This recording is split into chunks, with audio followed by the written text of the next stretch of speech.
The late John Pertwee thought the Dæmons to be the best of his Whovian forays, and it's easy to see why.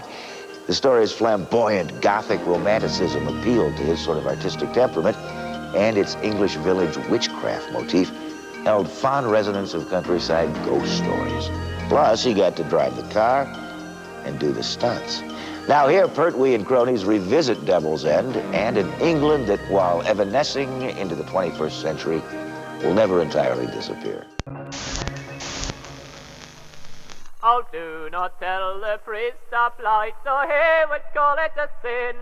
But we've been out in the woods all night, a-conjuring summer in, and we bring you news by word of mouth, good news for cattle and corn.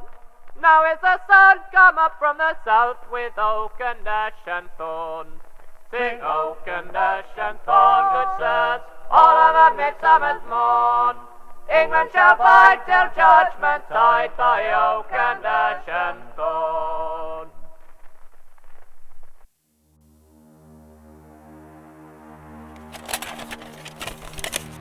While the term folk horror is a relatively new one, originating in a Fangoria magazine interview with director Piers Haggard and being popularized in Mark Gatiss' A History of Horror documentary for BBC4, the genre itself traces its inspirations back centuries. If we consider a story containing the typical elements of a rural setting, themes of isolation and religion, as well as the power of nature, and set it within the British Isles, then quite possibly the earliest example is the Commentaries on the Gaelic War by Julius Caesar, published sometime between 58 and 49 BCE. In it, he describes, though to varying degrees of accuracy, the practices of the indigenous inhabitants of Gaul. Human sacrifices practiced by the Druids in particular is focused upon. In chapter 16, Caesar describes that, quote, "They have images of immense size, the limbs of which are framed with twisted twigs and filled with living persons. These being set on fire, those within are encompassed by the flames." Caesar, it should be noted, never actually witnessed any such event, and is at best retelling anecdotes.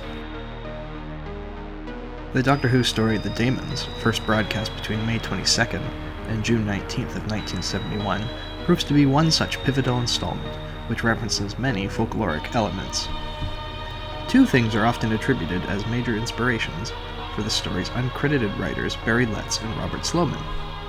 The first being a broadcast of a dig at Silbury Hill by the BBC, and the second is the book Chariot of the Gods. Writer-producer Barry Letts' interest in black magic, however, peaked after reading The Devil Rides Out, to the point where he used a primitive version of his idea for the Dæmons as an audition piece for casting the actors for Joe Grant and Mike Yates. Silbury Hill has had a long history, being an ancient structure. It was one of the locations focused on by British antiquarians, the precursor to modern archaeologists who are basically a glorified collector who appreciates artifacts not for their historical value, but merely because they are old. The mound caught the attention of William Stuckley. Stuckley applied his methodology from his practices as a physician to form a new approach to archaeology, relating the excavating of a site to that of an anatomical dissection. From the top here, Stuckley would have been able to demonstrate to any group of admirers he might have had with him a very accurate observation that he'd made concerning the date of Silbury Hill. In his day, there was a Roman road, which he could see quite clearly. It's now pretty well covered by the modern one, which headed from the west directly towards the mound. But then, just before reaching it, it deviated sharply to avoid it. It was a clear sign that the hill was older than the road. Likewise, Stuckley noted the importance of stratigraphy, wherein the layers of dirt represented different periods. In 1968, the BBC sponsored a dig at Silbury Hill, which was broadcast as Silbury Dig, the Heart of the Mound, on July 27th of that year. The program is unavailable at the moment, and I assume it is now lost, like much of the BBC's programming from the time. This broadcast, however, was one of the influences for the story, especially the first episode. Looks like a model spaceship. That's right, except that it isn't a model. What is it? Look at the shape of this tube. It looks like that spaceship. A different size, that's all. Fixed down. The reason why you can't pick it up is that it weighs about 750 tons at a rough guess. Oh, come on, be serious. Be serious. All right. About 100,000 years ago. Erich von Daniken's book, The Chariot of the Gods, originally published in German in 1968, posits that many of the ancient structures of the past were not built by ancient humans, but rather aliens. While von Daniken was not the first person to come up with the idea for his book, he did help popularize it, with documentaries based on the book and eventually leading to the TV show Ancient Aliens, which has been a perpetual thorn in the backside of every archaeologist and historian since 2009. This is Miss Hawthorne, a prominent local resident who's very much opposed to Professor Horner's dig. The character of Miss Hawthorne seems to get her name from the infamous John Haythorne of Salem. Haythorne was a magistrate for the Massachusetts Bay Colony and Salem, and served as one of the most vocal judges in the early days of the witch trials. Unlike many of his contemporaries, Haythorne did not show any remorse for his actions after the fact. He is likewise known for his asinine line of questioning, which was designed to confuse and entrap the accused. The following is a dramatization of the trial's transcripts.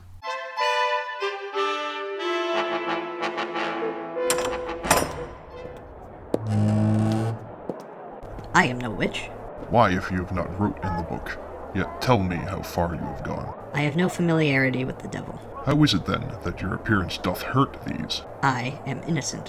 Why you seem to act witchcraft before us by the motion of your body, which seems to have influence over the afflicted. I know nothing of it. I am innocent to a witch. I know not what a witch is. How do you know then that you are not a witch? I do not know what you say. How can you know?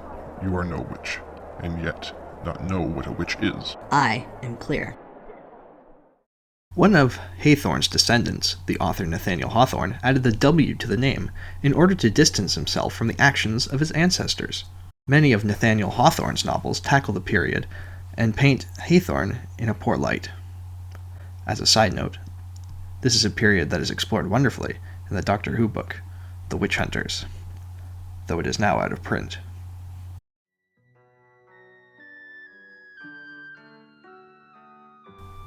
In 1971 likewise saw an increase in what would be considered folk horror media. The film Blood on Satan's Claw, for instance, directed by the aforementioned Piers Haggard, sees a sleepy 18th century English village be accosted by a demon unearthed in a freshly tilled field. It should be noted that the film has a few familiar faces. A new body, at last. I don't want to. Cathay's afeard. I heard screams last night. I'm an astrophysicist, pure mathematics major. The film was a financial flop, and although it has since become a cult classic, the Dæmons, with its viewership of each episode being above 8 million, with an omnibus repeat that got over 10, clearly had the greater reach at the time. Black magic? That stuff died out years ago. Do you know when the last Witchcraft Act was repealed in this country? 1951. It's as alive today as it ever was. The revival of public interest in witchcraft is one of those curious features of life today.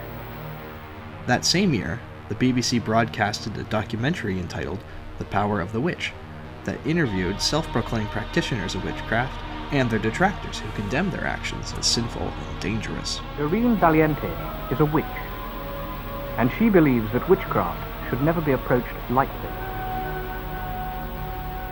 The amount of silly dabbling in the occult that goes on today scares me.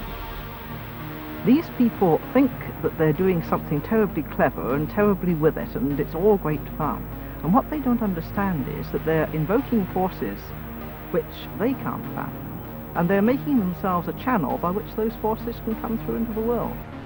Despite what some claim, any modern-day occult practices are not passed down from the pagans of ancient England, but rather are facsimiles, probably created by the Victorian spiritual movement, or cobbled together by occultists like Aleister Crowley in the early 20th century. Everything that happens in life must have a scientific explanation. We know where to look for it, that is. In reality, there is no continuity from the ancient days described by Julius Caesar to now. The true witch, if ever there was one, has completely died out. Folk horror, however, preys on the uncertainty. In the remote corners and sleepy villages where things have remained undisturbed and unchanged until now.